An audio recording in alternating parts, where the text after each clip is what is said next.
Okay, good morning po. I should record a new vlog regarding a very important topic about eschatology. But unfortunately, hindi ko po magawa ngayon dahil napakaingay po ng mga mahal nating doggies at maingay ang kapitbahay. Okay, maingay, may ginagawa. Pukpok dito, pukpok doon. Ngayon, nag-rest lang po sila for a while to take a coffee break. Pero mamaya magre-restore. So, sayang lang po. Kasi very important po yung eschatology ito, maayos, umuulan ng mga talata at kahit paano pinaghandaan naman natin ng konti. Konti lang naman. Okay, pero ngayon po, may gusto po akong sabihin. Ito, pwedeng gawin ito ng burabur lang, na kahit saan pwede. No? Pwede kong gawin ito kasi ang atin naman pong Daily Good Vibes is a true and real channel about a Christian living. Iba-iba po nandito. Minsan kumakanta ako, minsan inaawitan ko ang Lord, no? I mean, this is a very, very open channel for all of you. Mag-comment. Kung pangit nga yung comment, di ko na pinapansin. But today, I would like to give you a comparison regarding ano ang nangyayari pag naboborn again ng isang tao. Okay. Alam niyo, each and every one of us, meron po tayo kanya-kanyang istorya. Kaya sabi nung awiting nga ni George Beverly Shea, "This is my story, this is my song, praising my Savior all the day long. This is my story, this is my song, praising my Savior all the day long. Amen." O, diba? Kanya-kanya po tayo ng istorya. So, wala akong karapatan na alamin ang istorya nyo. Especially if those people na ayaw namang i-share ito, masyado siyang private. You know what? It's something that we really need to respect. You know? Kaya hindi ako believe dun sa mga nagpapatayo sa pulpito, pinipilit. Meron po ako, galit na galit ako. Minsan yung isang pinsan ko pinilit daw Kasi hindi po maganda yung background nung tuloy na pag-usapan yung family namin because of that. Na pag-usapan. I think this was the year 2016. Galit na galit ako noon Dapat di ka pumayag. Pinipilit kasi ako nung mga nasa youth ministry. Youth ministry ng mga panahon na yon. Gumawa ng ng parang istorya ng buhay niya. Talagang binidyo siya Until nakilala ko si Kristo, ganun. Tapos na-reveal doon yung mga baho ng family, yung mga hindi maganda. Yung po hindi maganda roon. Pero ang totoong transformation kay Christ kasi, mas mahalaga kung ano ka ngayon compared dun sa bubulat-lutin mo kung ano siya dati. It's not healthy. Hindi ako palo doon sa mga, di ba? Makakasiro para makakumbinsi ng tao. No, ang makakakumbinsi ng tao si Jesus. Ang makakakumbinsi ng tao yung ginawa ni Jesus sa cross. Hindi na kailangan testimony mo kung tutusin.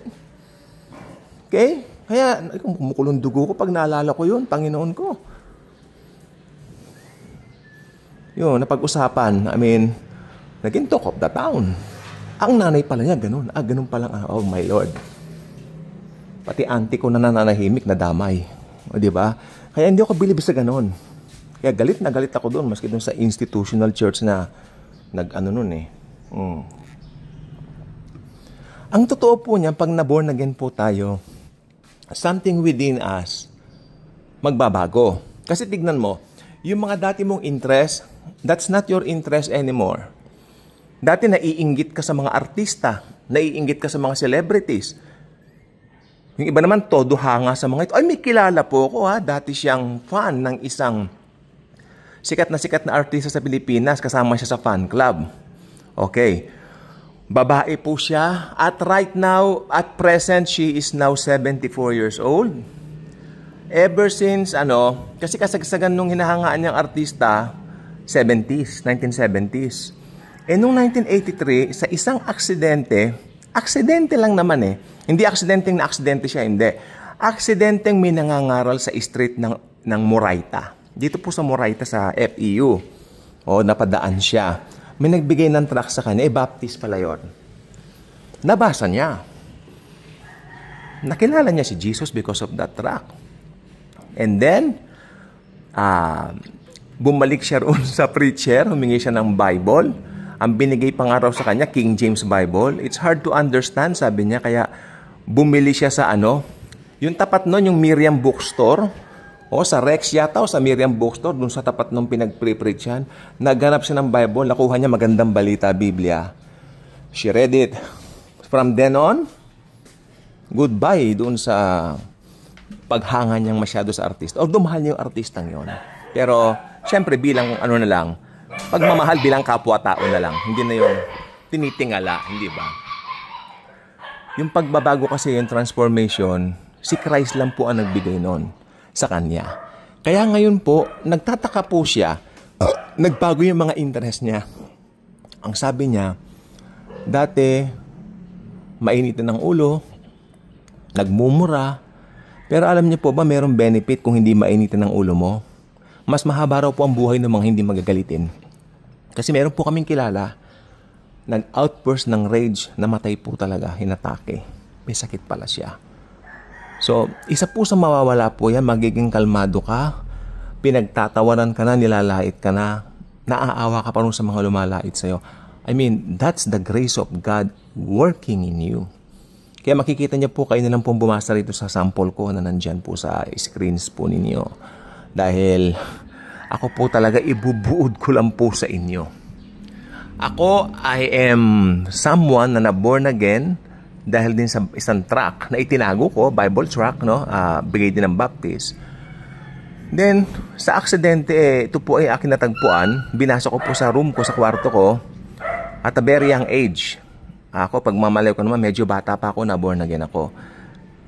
Hindi po kalugihan sa akin yon dahil, at least, Lord, sabi ko, bata pa lang po ako, nakilala ko na po kayo. Pero aminin ko po sa inyo, ang akin pong motivation that time, takot ako sa impyerno. I don't want to go to hell and spend the rest of my eternity there. Actually, to spend your eternity there kung wala ka kay Christ, forever and ever. So yun naging motivation ko. Then, nagsalamin ako right after that. May nagbago ba sa akin? Kasi sabi dito sa pinakababa ng track, now you are born again, you are in Christ, you have a new nature. Pero sa tingin ko naman, pareho pa rin ang itsura natin. Wala naman po nagbago sa atin. Pero alam nyo, hindi pala overnight yon, unti-unti. Yung pagsasalita ko ng hindi maganda, nagmumura din ako dati, hindi masyado no? Unti-unting nawawala. Iba may nabagsak, ay po, gano'n, hanggang doon lang. Tapos, nandun yung Holy Spirit talaga. Lord, thank you. Ang sarap. Ang sarap. Kaya, ang born again po is hindi po siya reliyon. Hindi po siya religion. Ang born again po ay isang experience with the living Savior. Living Savior. You really need to analyze what's the meaning of born again. Di ba? Sabi ni Nicodemo, ibig ba sabihin, Lord, babalik ako sa sinapupunan ng aking ina para ma-born again? Alam mo sabi ng Panginoon sa kanya, teacher ka pa naman, di mo alam ang ibig sabihin ng born again? Di ba? So, iba ang knowledge ng mundo sa knowledge ng Lord. And we have the mind of Christ. We who belong to Him already. So, ayun lang pong gusto ko pong sabihin. Sa umaga pong ito, enjoy your walk with the Lord. Enjoy your truth. I mean, what's your truth right now? That you belong to Christ.